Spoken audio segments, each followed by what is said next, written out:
Calling all units, calling all units. Donut Shop has a fresh dozen. Go ahead and take a 1040. When I was in the high school, it was, slightly a glorified bouncer at a nightclub where you're using those same skills to read a crowd and walk around and observe movements within groups of kids that are now communicating through cell phones. So you can't necessarily see people yell at each other, but then all of a sudden they start to migrate and you're like, all right, they're migrating into a direction where, they may know there's less coverage to do a fight or beat somebody up or whatever. Yeah. So it's like, and I explain it almost like as if it was a jail and you're watching the yard and stuff like that. But when you're trying to keep kids from hurting each other, unfortunately, you're observing that stuff and you have to read kids. And that's the thing. And then I would do that. I was pre-Stoneman Douglas. So, being in Broward County, like that's a huge marker for schools, just like we say Columbine. But so I had a little more freedom in the schools. Like now they are full blown anchored to the school. You cannot leave unless there's an officer bell there. Bell to bell. You were there. Mm-hmm. Whereas we were allowed to like move around and all right, if we needed to run out to get lunch or something like that, we could. But I was consistently running drills in my head during lunch. All right, boom, boom, boom to my 5 o'clock. All right, what am I doing? And I was just running those scenarios. So it's the same thing you do on the road where we're always running to or going to a call and we're running through 5 different scenarios. All right, when I walk up or when I put it in park, this is what's going to happen.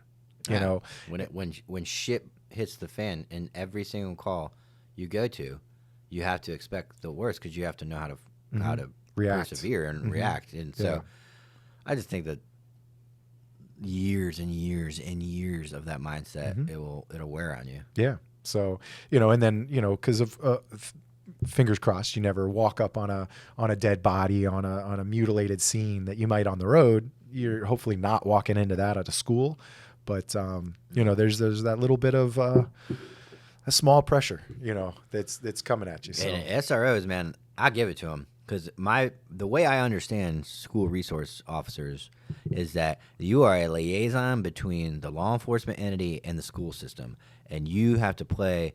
It is not black and white. Every school is different. The relationship between admin and that school resource officer is different in every school you go to. Some of them never get along. One might kneel to the other one, but it's a very unique relationship. And, when 2 kids are putting their hands on each other, some schools, I've seen it, some schools say, we do not want you getting involved unless you feel, as a law enforcement officer, you can't not get involved. They would prefer to handle everything school admin. Some schools are like, yeah, the 2 kids are fighting. You're here to be a cop. You got to do what you got to do. And it's just, and then it's a very hot topic, a youth getting tuned up by a cop, even though out on the street, that youth, it would have been good to go. It's in a school being filmed. Now it's like that's a PR nightmare. Yeah, I used to find all my videos and not tuning up, but just snatching kids apart, breaking up fights and stuff. And I used to call it like where I could have like a Matrix, 360 of all the videos of me breaking up and jumping into the middle of brawls and stuff like that. And so it was funny. I used to have all those, but yeah, to the point you're kind of making with the SROs being in the middle of a big field, our SROs, like in my agency, were the second ones because traffic got them, and then SWAT has them. SBRs, short barrel rifles. Yeah. Our SROs were the first ones to get short barrel rifles because they were like, those guys need to be able to deploy it. They are basically, they're sorry guys, you're not tier 1, I get it, but they're not SWAT operators, but they are expected to be nearly SWAT capable. They're expected to be SWAT capable in many people's eyes, but they know what they are. But they're expected to be some great tacticians because they know that they're going to be the first ones there. Yep. They're the only one there, except for in the high school.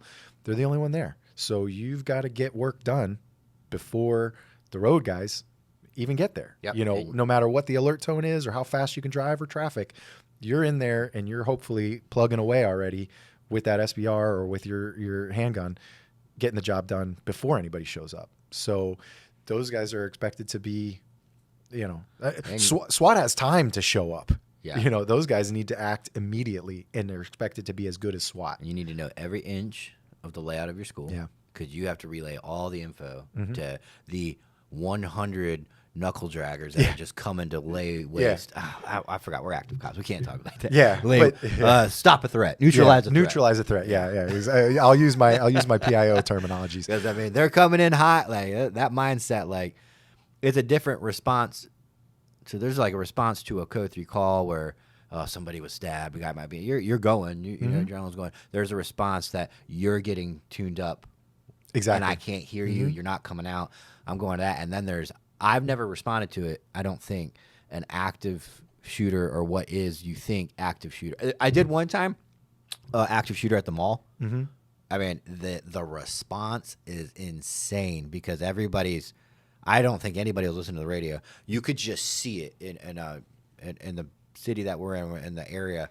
I mean, you could see blue lights coming from miles. Yeah. Just looking at every mirror, everything. Like everyone's swarming to this mall, and now you're at the mall. Well, the mall's pretty fucking big. Yeah. Luckily it was fireworks.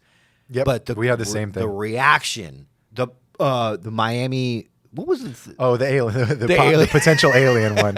Yeah. It's the same thing. It's when people freak out like that. It's like rightfully so. If I was in the mall and I saw that, I'd be like, oh shit, there's a shooting here. Yeah. So, but the response to that. So when those guys are coming to your school, it's not a training event.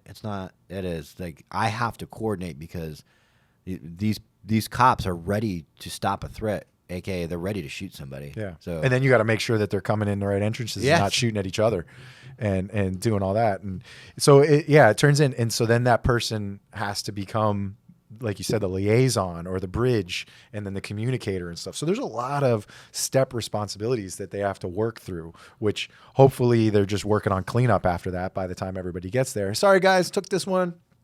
This was mine. Yep. Like my tag is already on. Like that kind of thing. But, it's so I did that for 6 years and I enjoyed every minute of it. My immune system was alive and kicking, working in the schools because kids are sick every day. I was high-fiving every one of them. I was like, let me get all your germs and I'm just going to see what airborne can do for me and see if vitamin C can keep me alive. But yeah, those kids that's the most dangerous thing. Yeah, all the SROs can know that we're showing them some love because I will say this too. Everybody can joke on SROs all they want, but when it comes to my kids' schools, I've always said this. I really don't want some guy that's good with the kids and in the photos, and I get it that it's part of the job, and that will never change. All I care about is that my guy's a stone cold killer. Mm-hmm. He could not talk to these kids at all, but as soon as there's a threat in that school, he has no problems getting out and throwing lead down range, and that's all I want. Mm-hmm. So if he can do that and be really cool with the kids and be in the photos, that's all.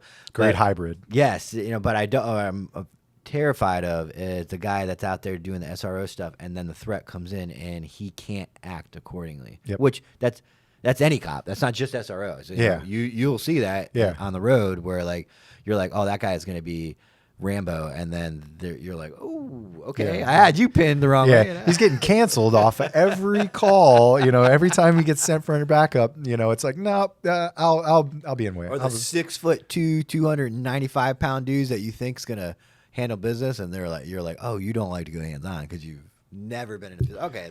Yeah. Hey, what's up, guys? If you like that clip, go over and check out the full episode at Donut Shop Podcasts. Link is down below in the description.